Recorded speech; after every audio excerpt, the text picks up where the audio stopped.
In this video, we will solve the differential equation dy dx is equal to y by x plus tan of y by x. Note that the right hand side is a function of y by x.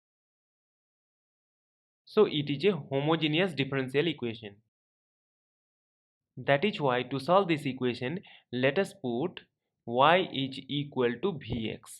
Now differentiating both sides with respect to x, we get that dy dx is equal to v plus x dv dx.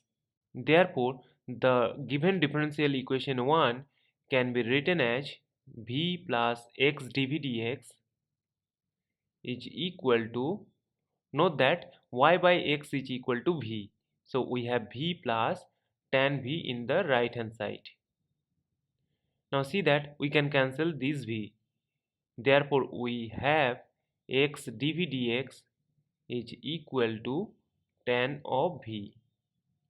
Now we will separate the variables x and v. By doing so, we have dv divided by tan v is equal to dx over x.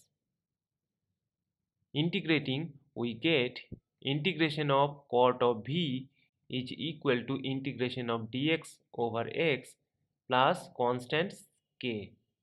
Now we know that the integration of cot v is equal to ln of sin v, and dx over x is equal to ln x, and we will write this k as ln of c. This right hand side can be written as ln of cx. Here ln denotes the logarithm with base e, that is the natural logarithm. Comparing these two logarithms, we get sin v is equal to cx.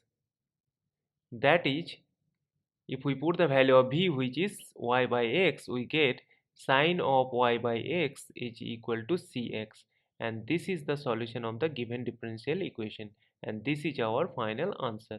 Thank you for watching. Please like, share and comment on the video. Also do subscribe the channel.